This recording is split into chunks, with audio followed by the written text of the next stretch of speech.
Years ago, my brother disappeared. He was 34 at the time. Adults can get up and leave whenever they like for whatever reason.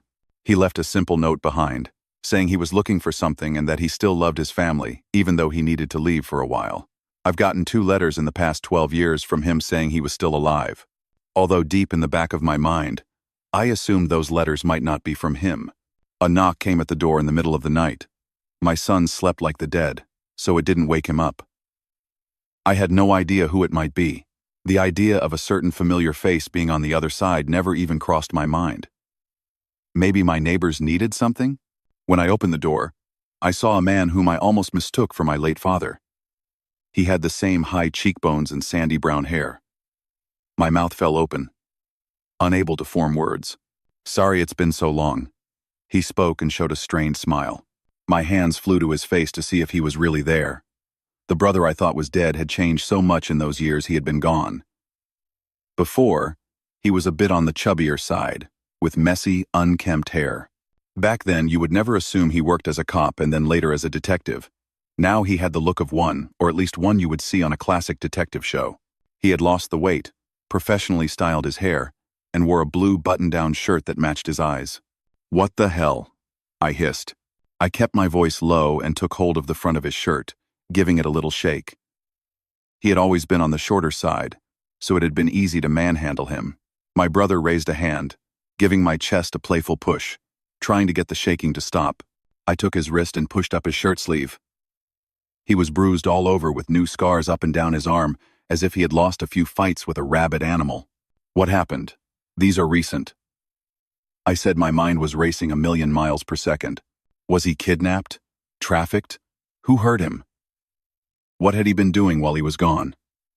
What the hell happened to my brother? "I'm fine." He lied. He took a step, and his legs faltered. I needed to support his weight and started to get him to the empty bedroom upstairs to rest. The questions could wait until he sat down. I helped him on the side of the bed, looking him over more. The first few buttons of his shirt were undone, showing he wore a few necklaces, which I thought was odd. He never would have worn jewelry before. He also pierced his ears. 2 black simple studs were on each side. I shook my head, even more confused by all of this. How did he change so much? It wasn't just his appearance. He was far calmer than before. I loved my brother, but he got annoyed really easily. "I'm sorry," he said again with his hands held tightly in front of him, clearly guilty over leaving for so many years. "Carson was worried about you, Charlie," I replied with crossed arms. I wanted to be angry, but it felt right to be able to call him by his nickname again. No matter what, I still loved him. He showed a tired smile that hurt my heart. He really did look like our father, and I was a bit jealous of how gracefully he aged. When did my short, chubby brother turn into a model? I feared his new looks were the reason why he may have been forcefully away for so many years. I wish I had a good reason. How many years was it here? I think I lost track of time.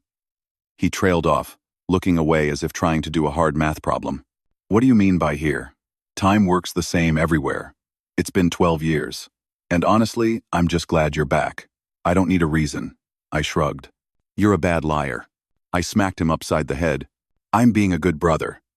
Of course, I want to know why you left. But I know you need time to recover." I threatened to hit him again, but he just softly laughed while holding up his hands. Normally, this sort of thing would get us into a fight. I couldn't get over how much he mellowed out. "Let me show you what I learned while I was gone." He stood up, and I didn't really care about any neat tricks he had up his sleeve. I wanted him to rest and then tell us what he was doing all these years. In that order, he pulled out a slip of paper from his pocket and asked me to rip it into tiny pieces. I humored him and dumped the pile on the dresser. I watched as he then took a piece of chalk and drew a perfect circle on the top of the dresser. I was impressed. He was never the artistic kind of person. A circle that perfect would be hard for most people to do. He placed the pieces of paper in the middle of the circle and then started to write odd symbols around it, causing me to frown. Did he get caught up in a cult? Did they only let him go now to recruit more members? Those thoughts disappeared when he softly spoke a single foreign word, and all the pieces of paper snapped back into place, as if they hadn't been ripped apart. He looked up, beaming, proud of the display. I wasn't sure if I should call a priest or a doctor to get my head looked at. That was. It was special paper. It had to be, I said, shaking my head. Pick out something in the room and damage it. I'll fix it. I stared at him as if he had grown a second head. Was this some sort of scam? So far, he hadn't asked for money. A framed family photo sat next to the lamp on the dresser. I had long since scanned it as a backup, but the physical photo of our parents was important to me. I decided to trust my brother, regardless of how crazy it sounded. He didn't look stressed when I took the photo out of the frame and ripped it in half. I placed it in the middle of the chalk circle. He erased a few symbols and rewrote new ones. He also used a different word. Like the paper before, the photo moved on its own and snapped back into place. My legs felt weak. I slowly sat down at the edge of the bed, trying to make sense of what I just saw. So, you're like a wizard or something now? I asked slowly. Or something, he confirmed. I stood up, suddenly decided I needed one of the beers I had in the fridge downstairs. I grabbed two, but Charlie refused the one I offered to him. I had even more questions, but it was late and he didn't want to go into too many details.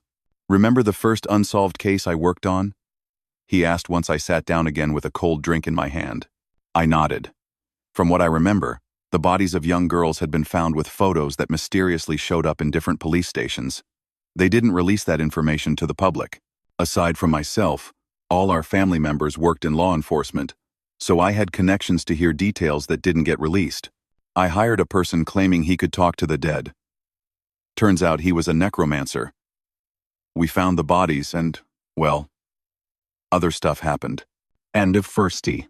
We fell silent for a very long time. I then punched his arm hard. Other stuff?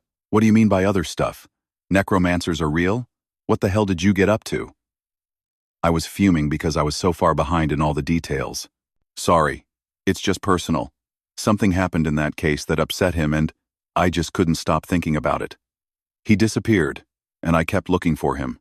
By chance, I met the one who made him into what he was and decided to learn magic from him. Fee wanted to turn me into a necromancer too, but it turns out I'm really not suited to it. He said casually as if any of this made sense to me. It felt like I was missing out on a lot of details. Or I might even ever fully understand, even if he tried to explain it to me. Okay, so magic was real, as well as necromancers.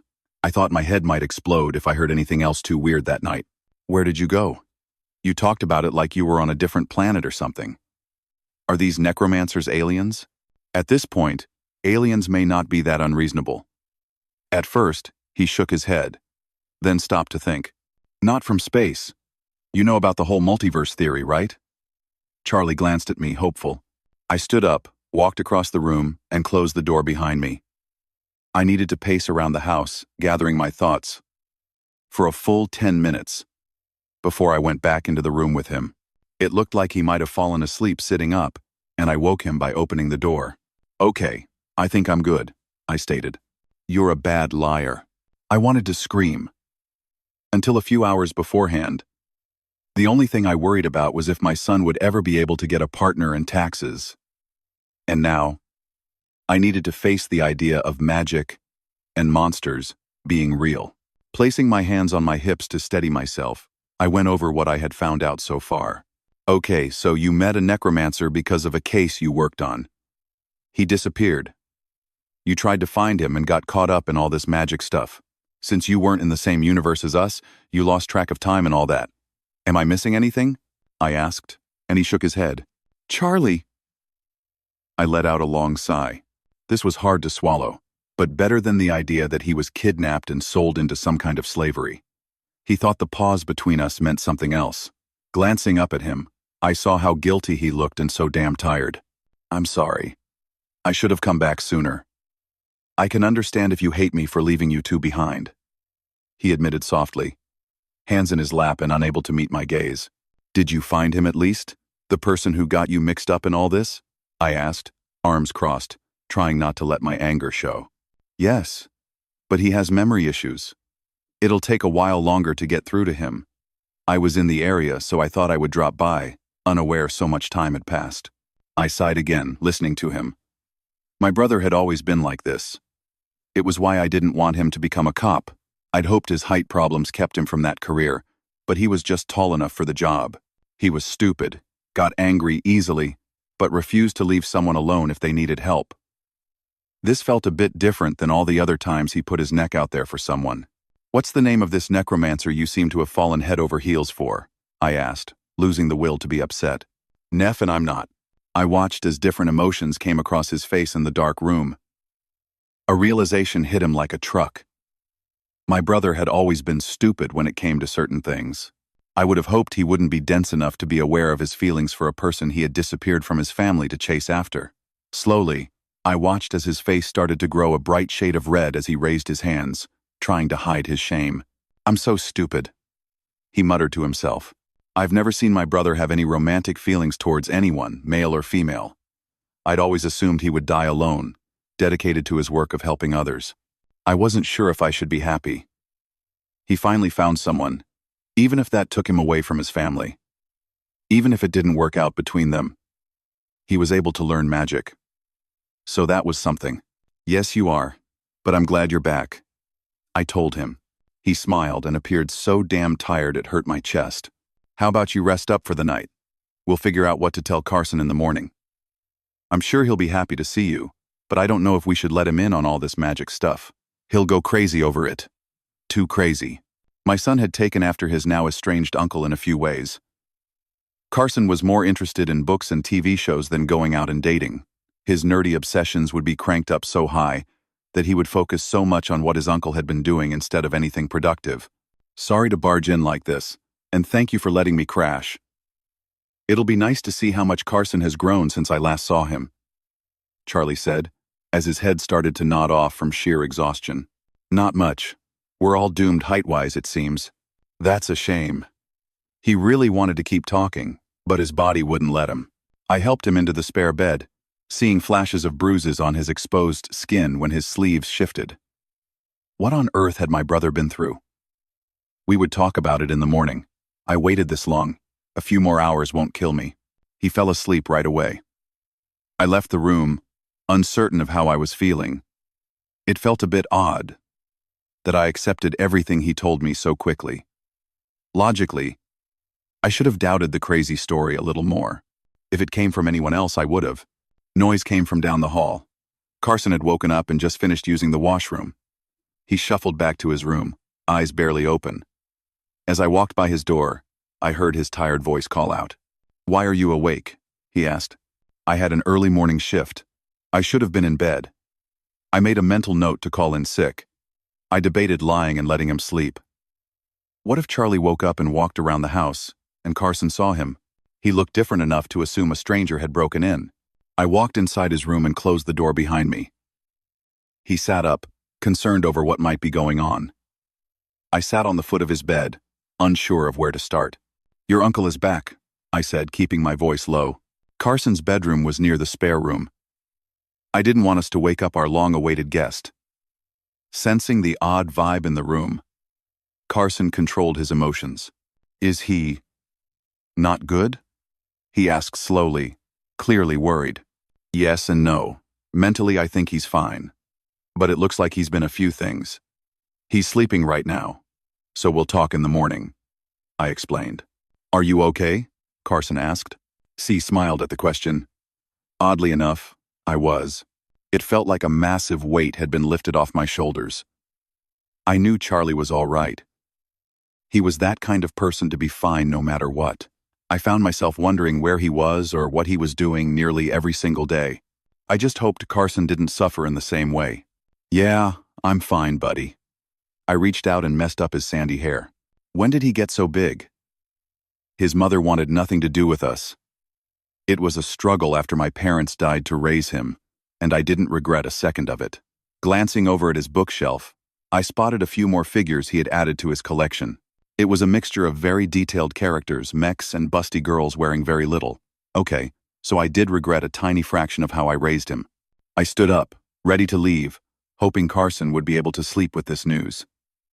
Just as I took a step, an odd rumbling came. Then the room shook. I went over to him, sitting on his bed, holding his arm. We didn't live in an area that got earthquakes. It lasted nearly an entire minute. When things settled down, we looked at each other, clearly shaken. "What was that? Something crashed?" Carson offered. It did sound like something large was being moved. We lived near a highway, so maybe a transport truck caused the noise? Did it hit the house somehow? I got back up and went to the door, opening it. The air was cold. An odd red glowing light spilled through the open doorway. I was seeing things. I closed the door again, then opened it once more, expecting things to be different. I was not looking out into the hallway. Instead, I stared off into a foreign alien landscape. The only light source was a deep, red, glowing ball in the sky, dyeing the twisted scene before us. A blood red. It looked like the entire place was covered in thorny trees, some so old they started to crack from age. There was enough space between the trees to walk through. "What the fuck?" Carson asked, getting out of his bed. Normally, I didn't like him swearing, but this situation called for it. My mind was racing. Did something follow Charlie here? Was he mixed up in something he forgot to mention? I decided I should just close the door and wait for him to wake up to deal with the problem. That was not in the cards. A vine crawled across the rough stone ground, taking hold of the wood, wrapping around it to keep it open. No matter how much I pulled, I couldn't break the door free from the tight grip.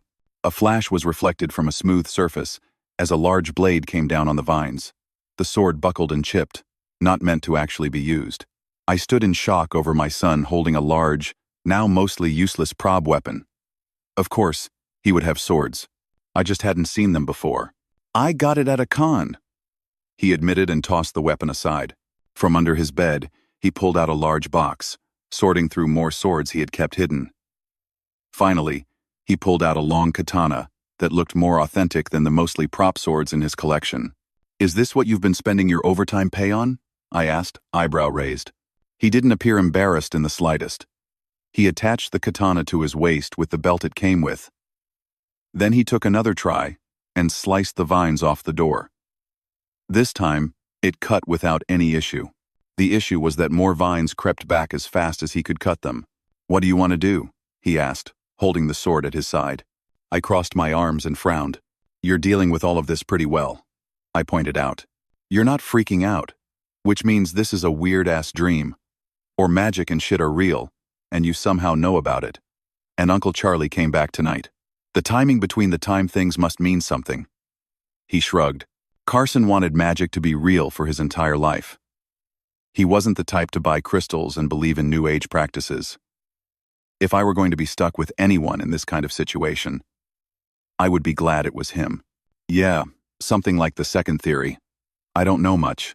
I think we should wait till Charlie." My words were cut off by a raspy sound coming from inside the room. I put myself between Carson and the odd noise, fear spiking through my system. A long, thin, clawed hand slid out from under the darkness of the bed. Soon, a dark figure followed, sliding out, the body moving as if it didn't have any bones. It stood up so tall that it bent its neck when it reached the ceiling. The entire shape was made up of tattered black thorns, with a bright set of white teeth hidden behind them. "Amuse me." It spoke in a way I thought spiders might sound if they could form words. "Run." I didn't need to be told twice. Grabbing Carson's arm, I took off into the odd landscape, catching sharp branches against my skin as we bolted. He did try to slash out at the monster while on the move. His sword did nothing to the nightmare chasing so close behind. The ground under us dipped, and my foot slipped. It was a miracle Carson kept the sword up and away from either of us as we slid down a small slope.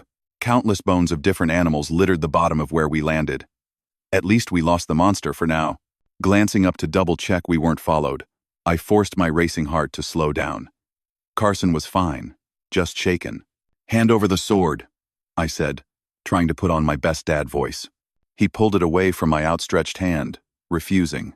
"I have more experience with it," he pointed out. "You can teach me," I countered. He shook his head, refusing. He was an adult now, taller than me and stronger. I knew he would be better at fighting monsters. I was still his father. Even thinking of him facing that creature was too much to bear. "I can handle this. You need to trust me." We didn't have time to stand around and talk. The sleek back creature appeared at the top of the hill, the shape slithering its way toward us. We wisely started to run again, sharp bones under our feet, cutting into thin socks. I wished I were facing this creature with any kind of weapon and not in my PJs. Seeing a sturdy piece of bone on the ground, I picked it up just in time. The long clawed hand came down on my shoulder, the nails ripping into my shirt. I brought the broken bone down into the cracks between the creature's thorns as it howled and backed away. Only for a moment. It darted around almost too fast to follow. A teeth-chattering cackling echoed through the air. "I'll enjoy taking you apart piece by piece," it hissed, as the claws came down again. I got in front of Carson to take the slash.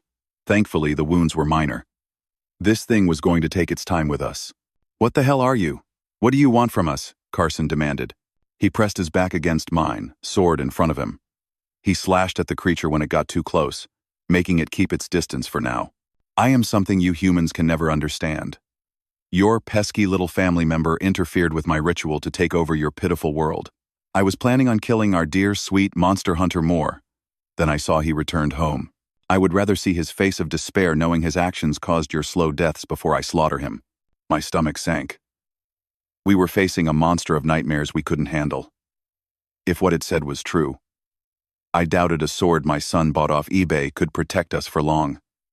This thing was just playing with us. Carson, however, was too wrapped up in the moment to be as scared as he should have been.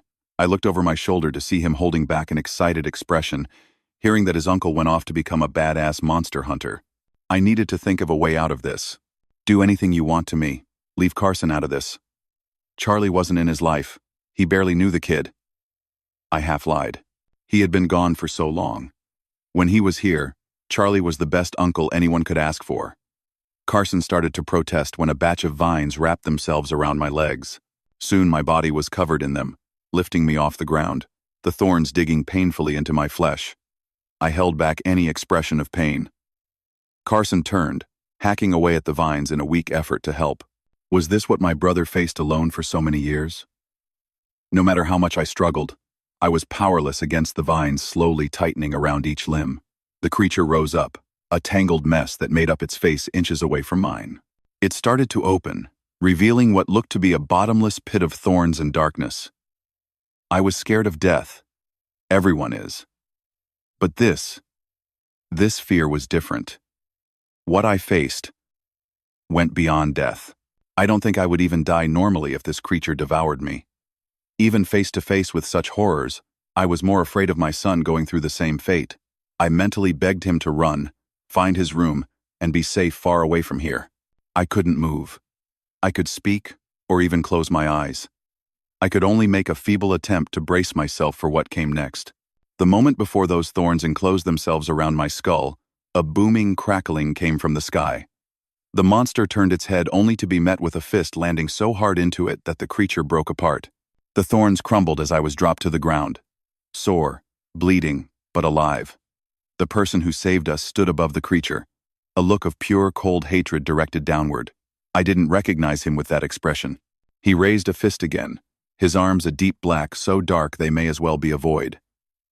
Heavy power crackled off the enclosed fist that came down, the ground breaking apart from the sheer force of the blow. The space around us shifted. Something in the air snapped as the image of the strange landscape literally broke into pieces, then disappeared. I found myself sitting in our backyard, Carson next to me, eyes bright from amazement. Somehow the creature wasn't dead. It started to crawl away, shifting pieces of its body back together. Charlie. No. More, as this thing called him, walked over with a purpose. He placed a foot on the monster's back, pinning it to the spot. I found myself scared of him. I never thought my kind brother could look or sound like this. "If you ever even think of my family again, I'll bring the full power of the first night onto your head," he said, his voice steady, hiding a held-back rage. "You can't. Fee would never." The monster spoke, sounding almost pathetic. Whenever Charlie threatened it with something, it was enough to make the creature let out a yelp.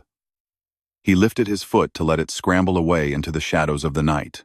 When he turned, his face shifted back into the brother I knew. "I'm so sorry. I thought the barrier I set up was good enough. This is my fault." He started and hurried over to us, checking on how bad the wounds were. I started, This wasn't okay. I knew this wasn't his fault, and I shouldn't be angry at him. Will this ever happen again? I demanded. He paused, then shook his head. He would use every ounce of his new power to protect us. I knew that for certain. And from the sounds of things, he had a lot of it to throw around. Val, can you help my brother? He's cut up, Charlie said, and I followed his eyeline. I'm man enough to admit I screamed when I saw a massive wolf standing on two legs suddenly behind me. I went in front of Carson, protecting him, my stupid son peeking over my shoulder to get a better look. The beast had dark fur and what looked like a covering over its face with a single eye painted on the white fabric. After I finished screaming, the wolf disappeared, as if it had never been there. He's shy, Charlie said. Okay, sure, whatever. A shy werewolf. After what I'd seen tonight, I could handle that. After we all got settled down, Charlie reintroduced us to his wolf friend. As scary as Valak looked, he was kind and soft-spoken. His tribe focused on making medical spells and treatments. He offered me a lotion that mostly healed the cuts I'd gotten that night. After that was sorted, we let Carson mostly speak to the wolf with stars in his eyes. Again, I'm sorry. I was tired and didn't protect the house properly, Charlie said as he leaned against the house. The sun was starting to rise. He looked better than when I saw him last. The short nap did him a world of good. Why didn't you kill that thing? You could have. I pointed out, watching the sky change colors. I made an example out of it. I don't think a lot of monsters will mess with you after it sees how badly I took that thing apart. He answered back almost coldly. He had changed since he was gone. It was hard to accept.